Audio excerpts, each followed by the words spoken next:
Hello, everybody. This is Shauna, and today we're going to talk about sex. No, I'm just kidding. Okay, today we're going to talk about marriage and protecting your marriage relationship. Um, Also, I like to talk about the protection of, well, I said protection of your relationship, but I want to talk about no trespassing again. I mentioned or talked to you about no trespassing in my previous video for your siblings, protecting your sibling relationships, protecting your siblings themselves, the way that we conduct ourselves, etc., etc., the way we treat others, treat our siblings pertaining to other people. Today, I want to talk about that same, on those same lines, except this time for your marriage partner or for your mate, the one you may be considering marrying, and for your actual wife or husband. The protection for a marriage relationship is a little bit more intense. It's every bit as valuable as a sibling relationship or what have you. But when it comes to your wife or your husband, you have to put up those same boundaries that you put up for friendships, because the thing that's so much more significant about a relationship versus the friendship is that the relationship pertaining to born again believers, pertaining to non-believers, is that it's a covenant.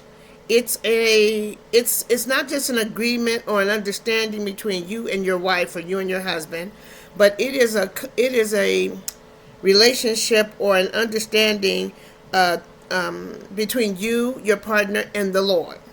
So this being that type of channel, that's what you'll hear, that perspective. Back in the day, when my husband and I were dating, and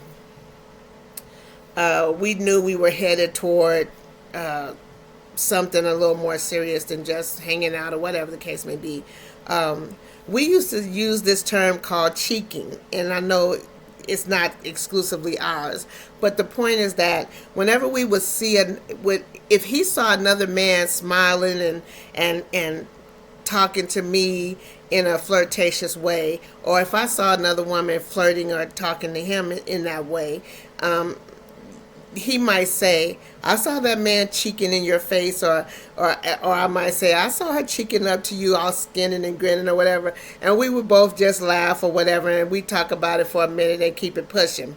But the point is that when it comes to a relationship, when it comes to an intimate relationship or a marriage relationship, you have to guard with all diligence, like the word says, guard your heart with all diligence. Okay, so if the word is saying to guard your heart with all diligence, that will include your marriage relationship, because the things that are hidden in your heart for your mate are the things that need protecting.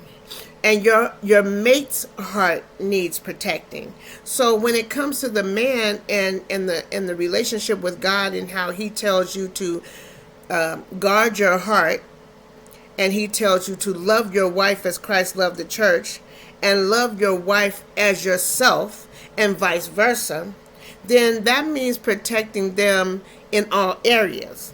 And when you protect them in all areas, that includes their heart. You have to protect them at all costs. You have to protect every part of them. You have to cover them, covering them in prayer, covering them with your gestures, covering them with your words, covering them with your love, covering them with your armor.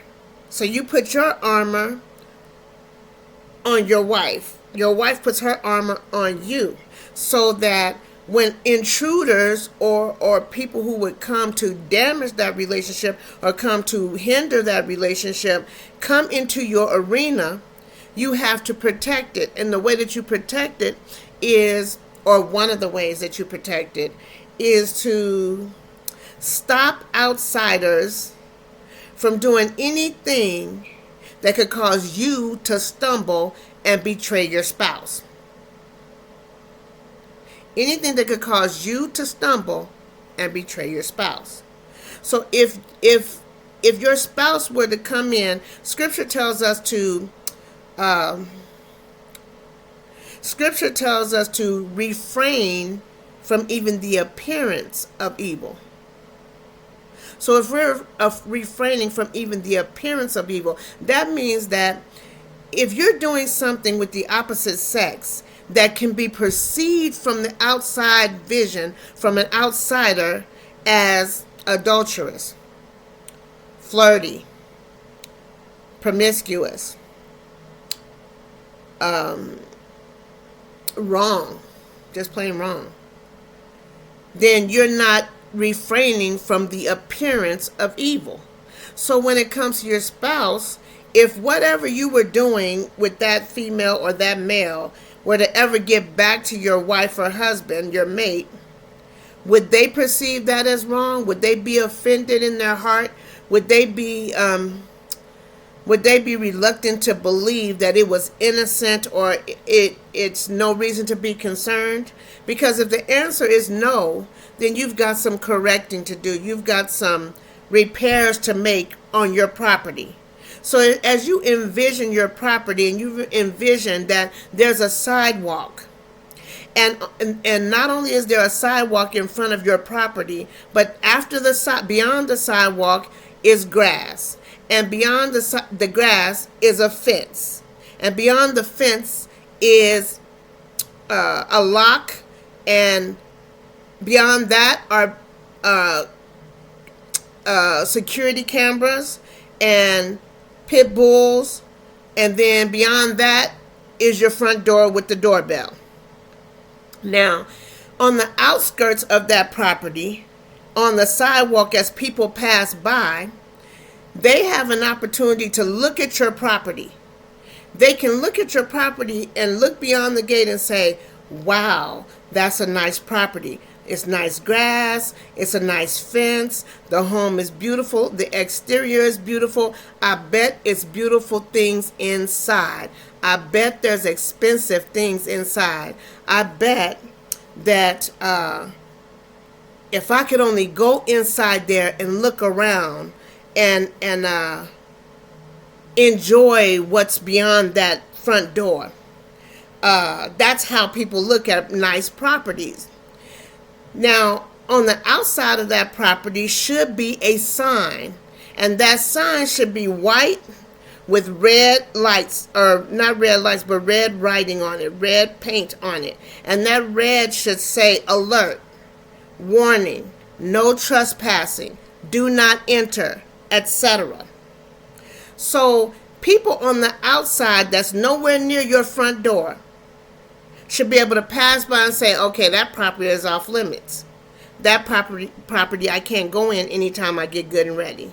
That property is guarded. It's protected. Like you've gone to some buildings or to some estates, if you will, and there's a sign that says this property is being surveillanced, or there's a surveillance camera active 24 hours or something of that nature. Okay, that is the visual that you need to have. That is the visual that the opposite sex needs to have when they approach you. That is the visual they need to have. They need to see that you can have a wedding ring on, or you cannot have a wedding ring on. But if you have a wedding ring on, that's one of the signs that they'll see. But the other signs, even if you don't have a wedding ring on, your persona, your actions, your posture should say, stop right there, I don't want to be bothered. Or it should say, stop right there, I'm taken. A man can look on a woman's face and see she is taken. Her heart is spoken for, because both men and women have a way about them that they can say that tells the world, I'm not interested, I'm not feeling you, I'm not attracted to you, or whatever. And especially if they happen to pass by your wedding ring, pass by your non-smile, and say, hi, you're handsome, and I just thought I'd say hello. Or the guy might say, you're beautiful, what's your name? Or whatever the case may be. That's them trying to see if your no trespassing sign really means what it says. Now, if you are the one that's married and someone is approaching you, if you have all of these things in place, that person is going to keep on passing by the property. They're going to keep, and even if they stop and admire the property, once they see all the safeguards in place, the no trespassing, this property is under surveillance, the guard, the gate, the lock, the etc., they're going to say, okay, this is not fair game. I cannot take this any further than just admiration. However, when a woman walks up to a man, let's do that route. When a woman walks up to a man, or a woman is across the room from a man, maybe you're in a department store shopping, and she's on 2 racks over, and she's looking and shopping, and you both catch each other's eyes, and she smiles, and then you smile, and you nod your head, and she waves or whatever, then it's on. It's on from there. That is the opportunity. That is right there. Nobody's saying be rude. But what I'm saying is, after that initial, okay, we've caught each other's eye, we smiled, we nodded, or whatever. When you look, if you look up again and she's smiling, you shouldn't be smiling. That is your opportunity right there to stop her at the no trespassing sign on the sidewalk or near the sidewalk.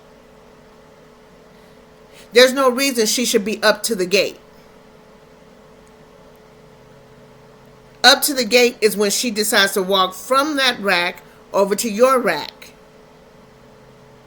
and say, so, are you taken? Or how are you doing today? Shopping for your wife or shopping for your girlfriend? That's her way of finding out. Can I go beyond the no trespassing sign? Can I go beyond the gate? And if you say, I don't have a girlfriend, or if you say, I have a wife, but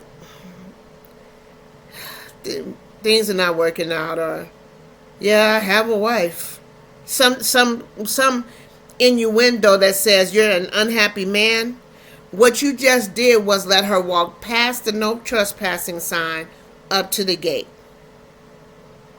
And then if you say, do you come here all the time? Or I've never seen you in this store before, or this restaurant, or this gym before, or whatever it may be.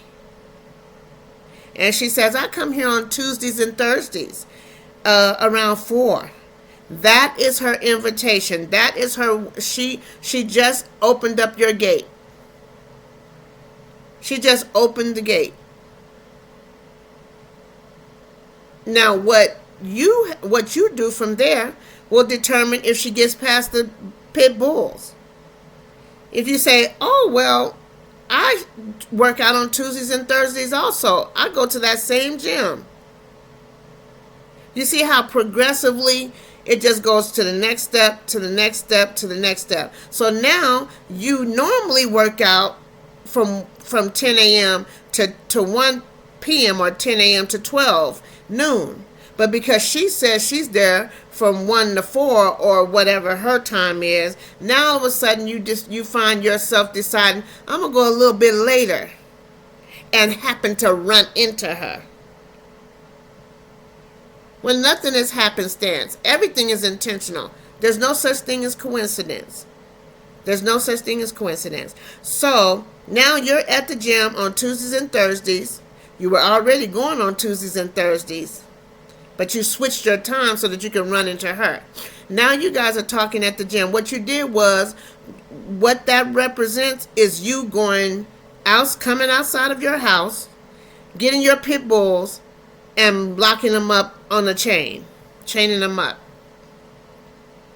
You just removed the next safeguard to the most valuable thing you have, your wife and children, or your wife without children, your future, or your lineage,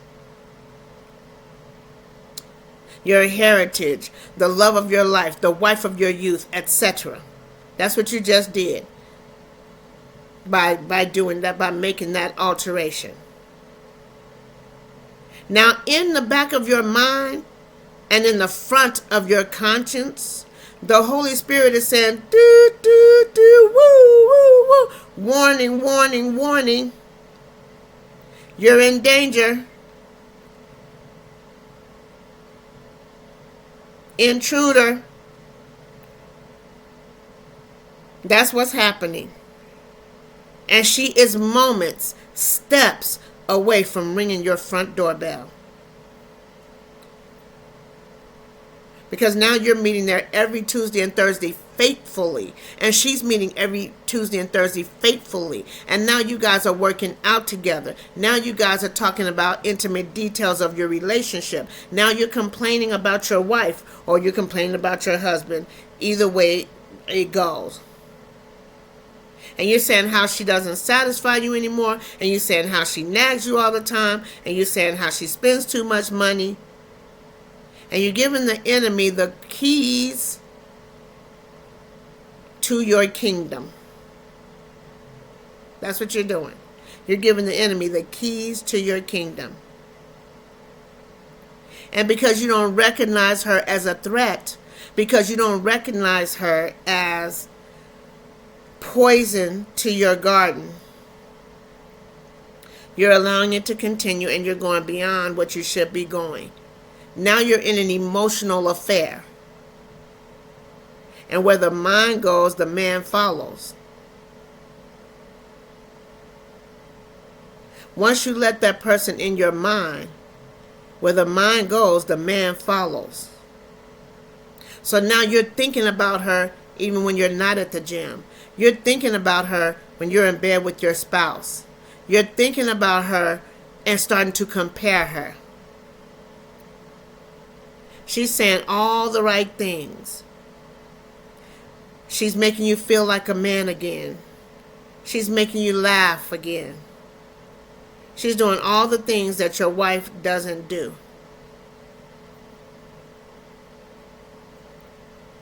She's doing all the things that your wife doesn't do. And she might not even be thinking in her mind, I'm about to home wreck. She might be under the impression that you're really unhappy. And she's lending an ear.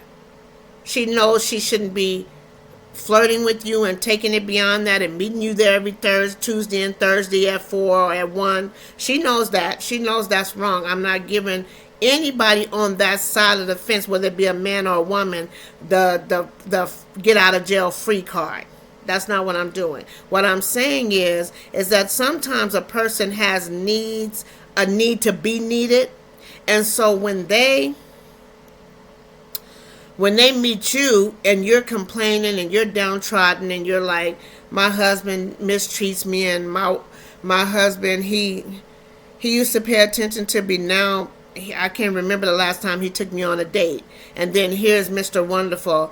What? He doesn't take you on dates? What? He doesn't open your door? What? He talks down to you? I would never talk down to you. If you were my woman, I would treat you like a queen. I would treat you this way and thus and so. And he's saying all the right words. And you're eating it up like candy because you're starved. And that might not be your fault. But you're starved for attention. You're starved for affection. You're starved for somebody to just say, hey, you're beautiful. You're attractive.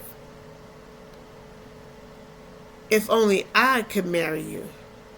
If only you were mine. And that's all you need from your husband. But you can't get it because you guys have gone through so much, or you guys are going through things right now, and there's nobody to tell you to snap out of it, slap you across the face, and say, pull it together. Pull it together. There's no intervention. There's no intervention for somebody to say, hey, I realize things are rocky right now. I realize there's a problem. Let me help. And counsel the both of you in how to navigate a 20-year relationship that's going bad, a 30-year relationship that's going bad, a 10-year relationship that's going bad. And there is help, and there is hope. But you have to seek it out. You have to seek it out. You have to shut down those things that goes beyond your no trespassing sign. But some marriage partners are not even struggling with the different stages of their no trespassing.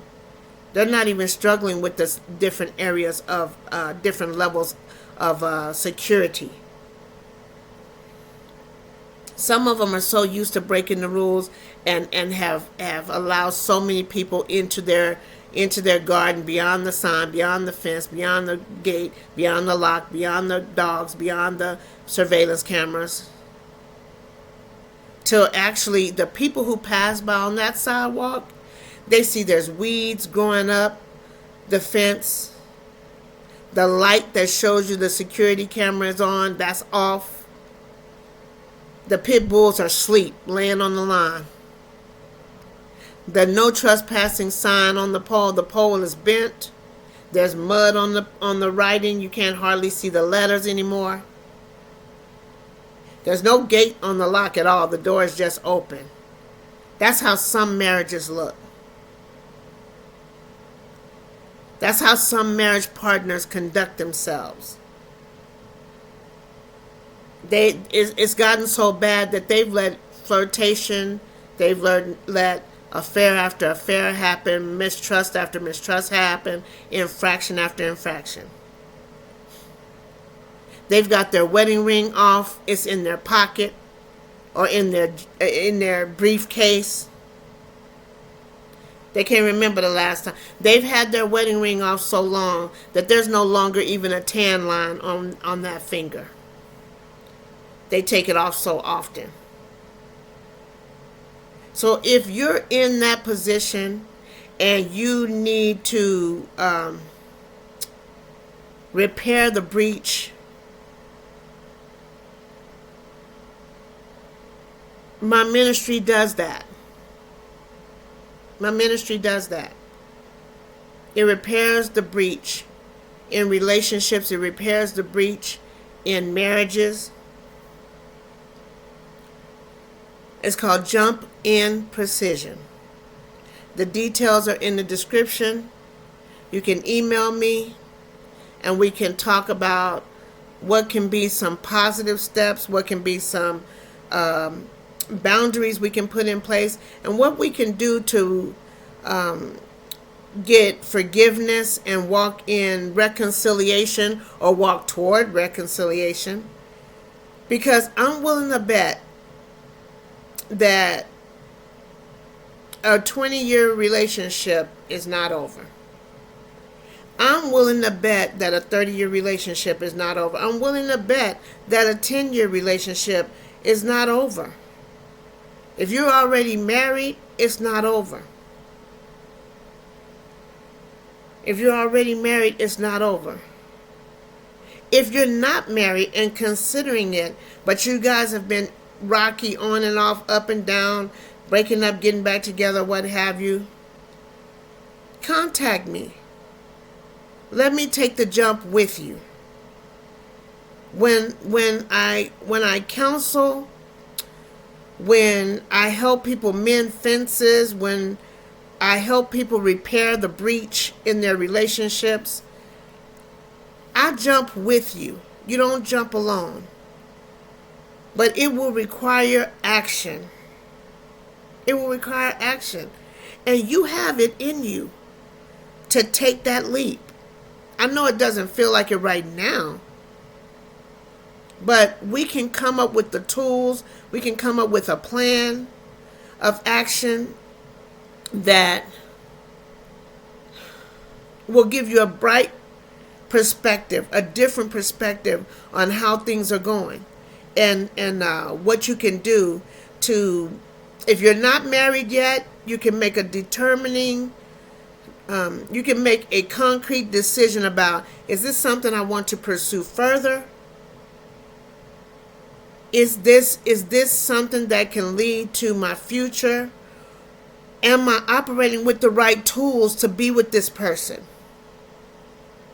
Because the thing about marriage relationships is, in any intimate relationship, is it's not just about being in love. It's not just about kissy face. It's not just about that. It is about that. That is an aspect of it, or a beautiful aspect of it, I should say. But it's also strategic.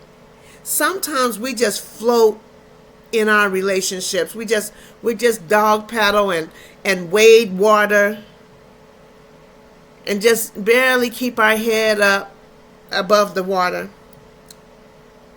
because we haven't been given the tools to tend to our relationships. Communication skills, boundaries that need to be put up, even in romance, even in marriage. There should be some boundaries. Even in conversations, there should be some boundaries. And there should be some freedom. Sometimes we have that mixed up. We're operating in the free part. We're operating in freedom in the areas that should be boundaries. And we're operating in boundaries in the areas that should be free. And so if we don't have the right combination and we don't have the right tools, we cannot build the house. You can have all of the tools in front of you. You can have a pile of wood, nails, hammers, drills, saws, sanders, paint, concrete, wood beams, paneling, roofing supplies, piping, carpeting, tile, etc. And still not build a house out of it, because you don't know how to use the tools that are at your disposal. And so because you don't know how to use the tools, the house never gets built. And even if you know how to build the house, you can leave out parts, leave out components, and so it makes the house shaky, it makes the house rocky, it makes the foundation unstable. And some of the reasons that the house is unstable is because you have underestimated who you are. You don't trust yourself, and you don't trust your partner. And so because you don't trust yourself and you don't trust your partner, you make poor decisions that hinder the foundation of the relationship.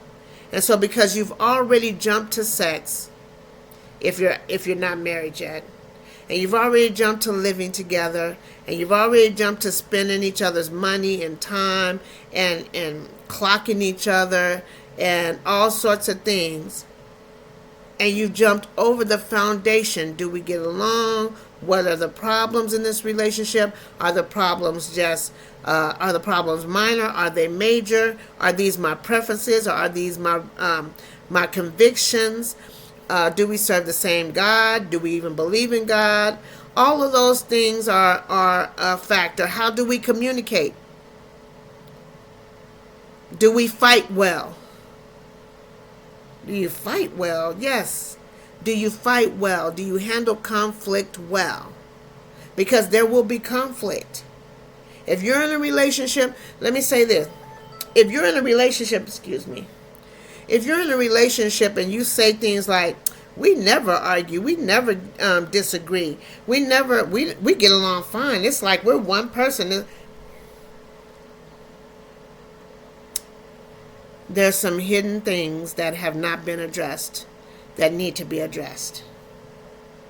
Because you can't take two people who were raised with two different backgrounds, two different set of circumstances, four different sets of parents,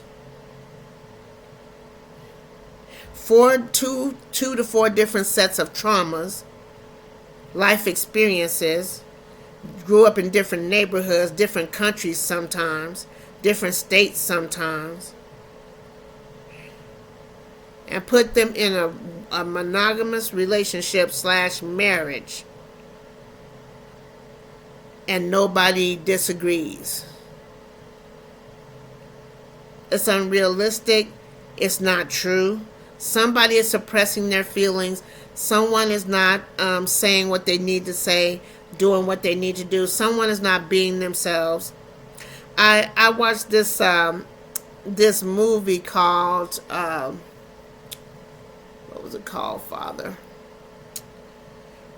It's called Travel to Christmas, or Last Minute Travel to Christmas, or something of that nature.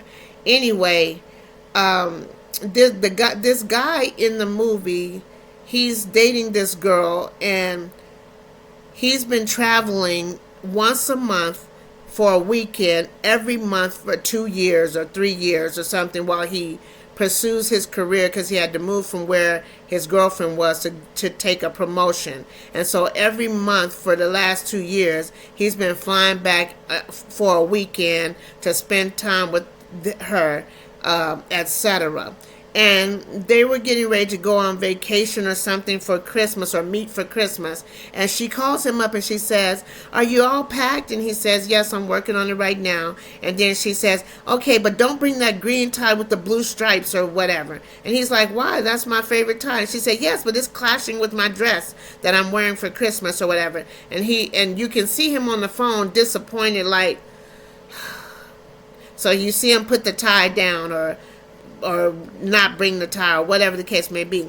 The point is that then later on in the movie, he meets a woman and another woman, and they go and eat some pancakes or something. Their plane gets delayed, and they end up having breakfast. And they order pancakes, and he doesn't want to order the pancakes. She has to put syrup on his pancakes and say, just, every now and again it's good to enjoy yourself. And he says, my girlfriend has me on an oatmeal something diet or something. And the other woman says, what's that all about? I'm paraphrasing. And so he says, well, she wants me to take care of myself. And so, long story shorter, the point is that he has a passive personality. She has a dominant personality. So she's telling him what to wear, what to eat, where to go, when to do, how to do. And he's submitting to it, but he's unhappy. He's unhappy.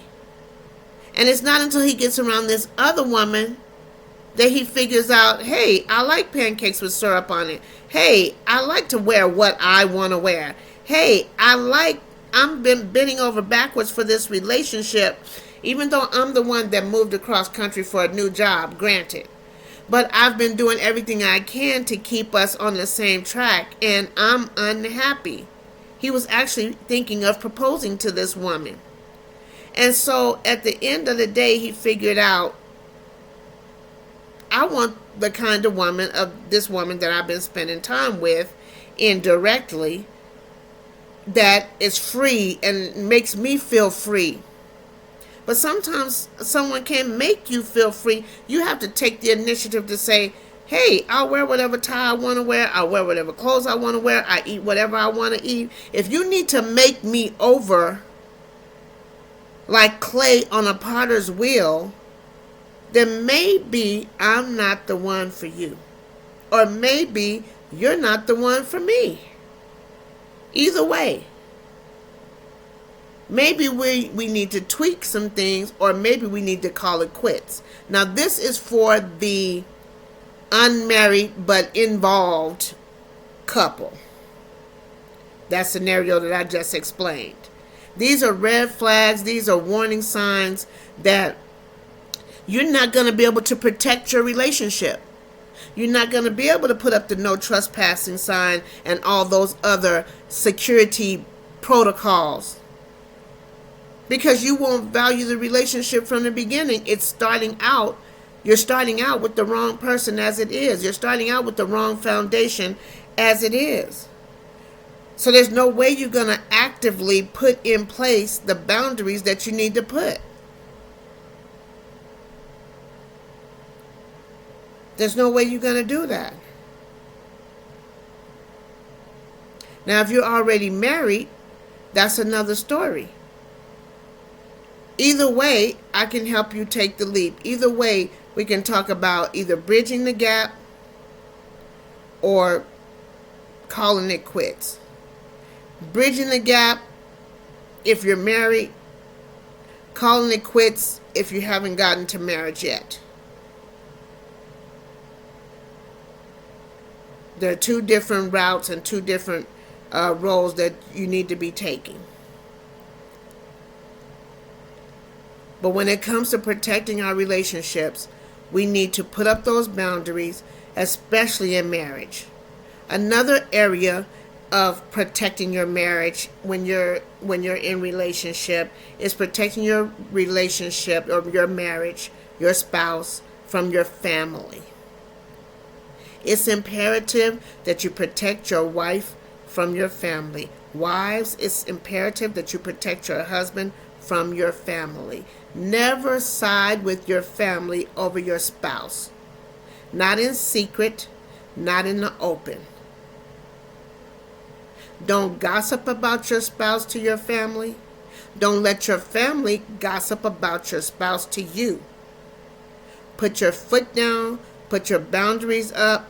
Say, the buck stops right here. I don't want to hear it. Do not talk about my wife.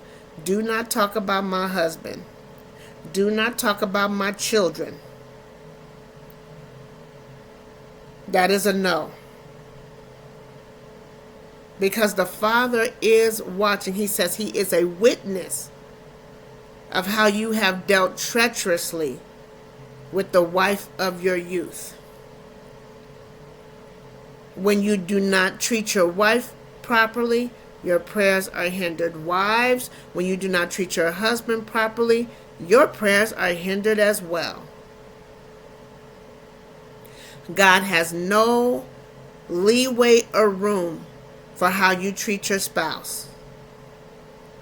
And he expects you to guard them with all diligence. He expects you to guard their heart, and he expects you to protect them. And that means protecting them from family, protecting them from family assaults, protecting them from family words, protecting them from manipulation of the family. And all of that stuff happens when you get married. All of that stuff presents itself, rather, when you get married. It's inevitable. So you have to stop it when it gets started. You have to let it be clear that this is my wife.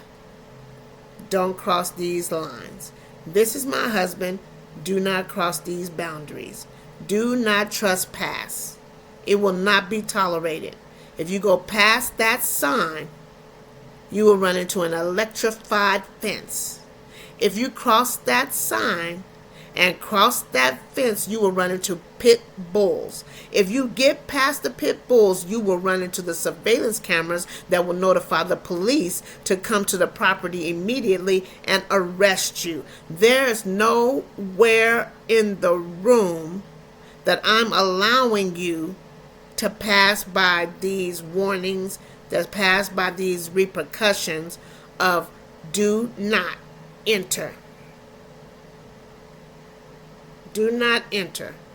And I mean it to the point where every part of my detail, every part of my security is up and running. It's clean. My sign is clean. My electrified gate is turned on. My pit bulls are paroling the perimeters and the property. My surveillance camera is electronically clued in to the police station. So when there's an intruder, somebody automatically comes out. I'm not playing any games with my marriage. I'm not playing any games with my marriage. The next boundary that I want to talk about is food. Food. Men, do not eat from the table of another woman. I don't care who that woman is. Do not eat from the table of another woman. It's by a piece of bread that a whore can lead a man astray. Just by a morsel of bread. That bread can be witchcraft. That meal can be witchcraft. There's so many women and men out here operating in sorcery, witchcraft, spells, enchantments of all kinds. They're giving you gifts. They're slipping gifts into your backpack, your book bag, your briefcase, your gym bag, your suit coat pocket, in your Bible. It happens in the church. It happens at work. It happens at the gym. It happens at the park. It happens at the office. Felicia sashaying by. I noticed that you work so late in the evening, and I made extra food last night, so I just brought you a little sample because I figured you're going to be working again late tonight, and you probably haven't eaten, have you?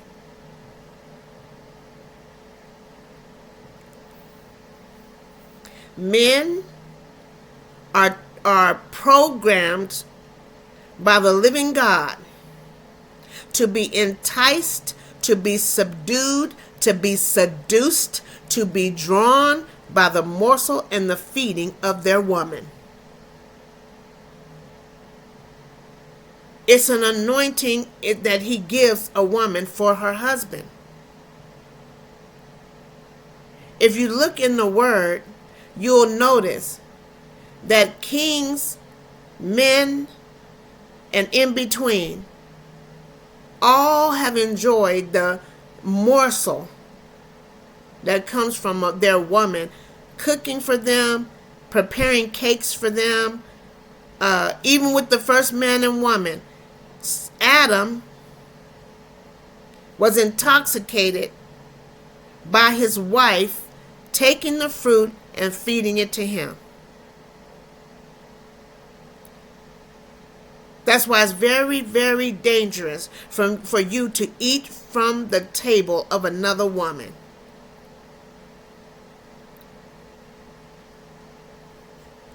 It's very dangerous. And I'm not saying, what I'm saying is use common sense when it comes to gatherings and stuff like that. Your co-workers having a barbecue, your office is having a potluck, the church is having a banquet. Okay. But if those details start to become more intimate, more personal, your coworker is a female and she's doing the cooking and she's invited all the coworkers over to eat, you need to be careful. You need to be using your discernment of whether or not you should eat there. And if you do eat there, what items you should eat and what items you shouldn't eat.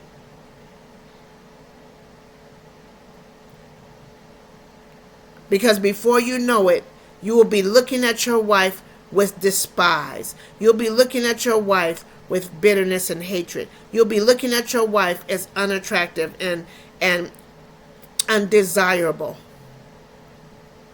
All because you ate from the saucer of the enemy. All because you ate the morsel of bread from the whorish woman or from the seductress.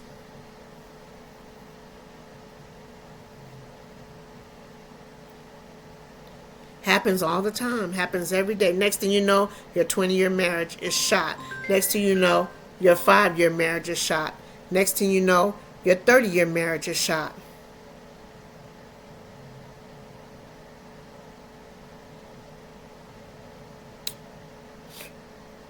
Warlocks do it too, ladies.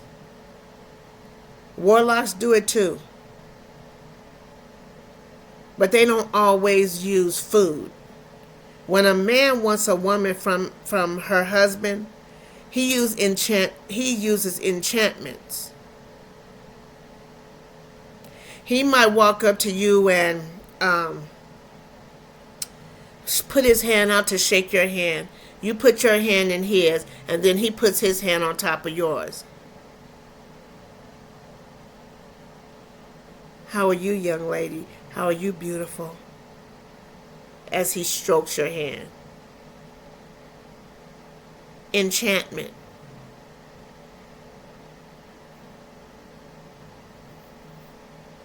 Hello.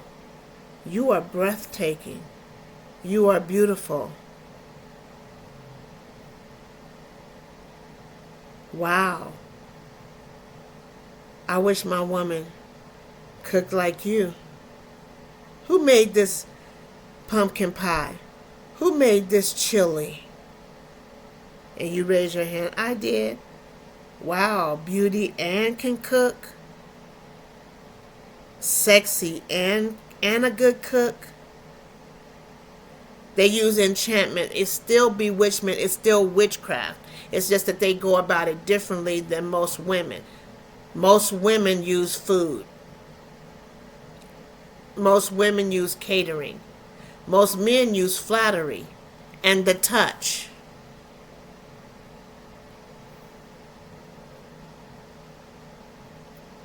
They use gestures, like sending you flowers anonymously 2 or 3 times in 1 month.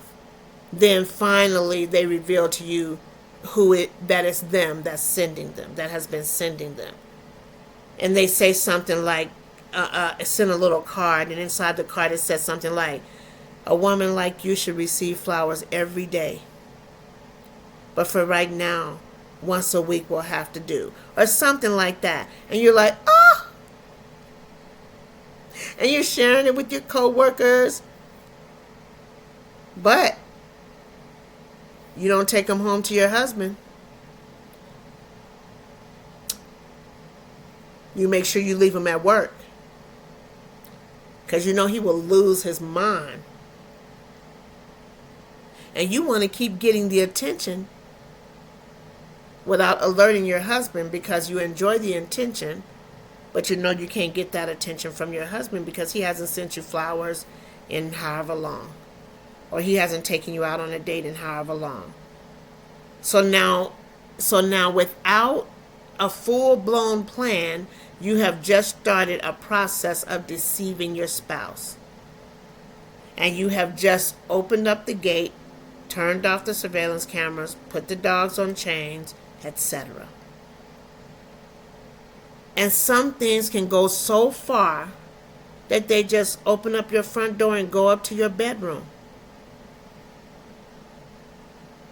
Some enchantments, some witchcrafting spells are so powerful, and you're so unaware that it's happening, that they're laying in your bed with their clothes off, laying in between you and your wife. Men. Laying in between you and your husband. Ladies. And you don't even realize it. You don't realize why this witchcrafting spirit, why this seductive spirit, why this spirit of whoredom is lounging in your bedroom. Now all of a sudden you don't want to make love to your husband, or you don't want to make love to your wife. You don't want to kiss them goodnight. You don't want to hug them or hold them. You don't want to spend any intimate time with them because you have just been bewitched.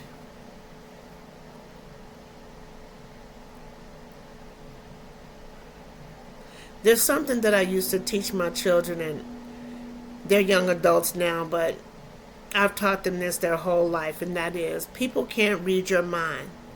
Ask for what you want. Ask for what you want. Mom, you're not talking to me enough. I need you to talk to me more. Mom, I need a hug. Mom, I want to sit on your lap. Mom, I want to spend some time with you.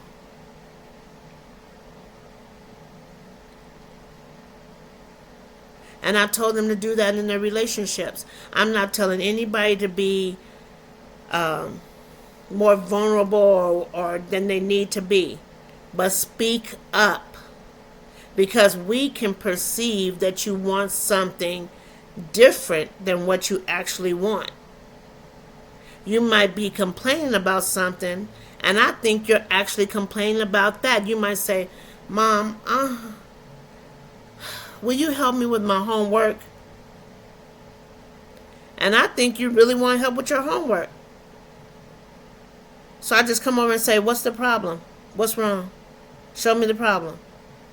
I'm coming to address what I'm perceiving you to say, or what you're acting like you want. When in reality you're saying, Mom, I need you to spend some time with me.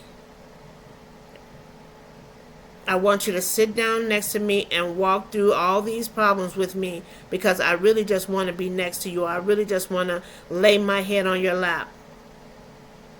Or I really just need a hug. Or really, would you read me a story? It's the same way with husbands and wives. And especially when there's a breach, especially when there's distance between the two of you that hasn't been worked out and is leading you to the steps of breakup, or you've already broken up and you need reconciliation. There's things that need to get in place. There's communication that needs to happen. And you don't have any time to waste. You have to jump in. And that's why the ministry is called Jump In Precision. Because you don't have any time to waste. You have to jump in. But when you jump in, you're not jumping in out of control. You're jumping in with precision, with a plan, with decisions, with tools. With tools. If you ever get a chance, look up this song. It's called Broken Bridges. Broken Bridges is sang by Toby Keith. And it talks about how we cross these different bridges with each other, and we cross these different bridges alone. But either way we cross the bridge is leading somewhere. When you jump in with precision, you're deciding what bridge you need to cross and what's the best plan of action to cross that bridge. It's a beautiful song. But in that song it mentions that some of us have put so much fire on our bridge that it's nearly burnt down, but you couldn't burn it down. And that is for the couple, the married couple, that you've been through so many things, but you still love them, and they still love you. You just can't see it because the bridge is on fire. The bridge is on fire. And there are tools and ways to put the fire out, to replace the burned beams, the burned guardrail. Replace that with new wood, sand it down, polish it, wash it off, paint it to where it looks like brand new. It looks like brand new. And you and your marriage partner, you and the head of your household, you and the wife of your youth can cross that bridge back and forth with no problem. And you'll remember that this bridge used to be on fire. You'll remember that. But it'll be so sturdy and so strong and restored to such a place that no one would ever know if you didn't tell them. Guard your relationships. Guard your marriage. Protect your partner, even from yourself. Protect your partner even from yourself. You say, how do I protect my partner from me? When you get ready to make decisions and you say to yourself, if she knew this, she would have a fit. If he knew this, he would be so mad. You're not protecting your partner. Because when you hear yourself saying those kinds of statements, but you do it anyway, you just became your own enemy. You just became an enemy to your spouse. Now you're not protecting them because you didn't protect them from you. You have to protect them from you. So I want you to think about what I said. I want you to pray about what I said.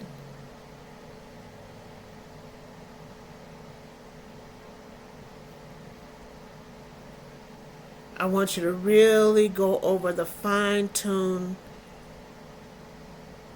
parts of your relationship, and are you protecting it? And then prepare to make concrete decisions to change your life for the better, to change your marriage for the better, and to repair the breach.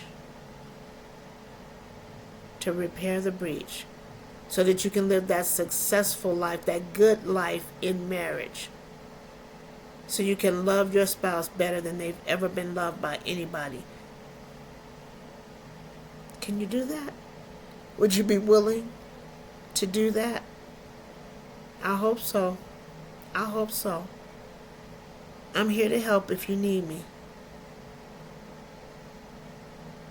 I'm here to help if you need me, but this ain't about me. There's many beautiful ministries out there. Many beautiful marriage people who promote positive marriage, people that promote godly marriage, people that promote covenant marriage, that are really good at what they do, and they're willing to help as well. But do something proactive to preserve what you have. Don't throw it away.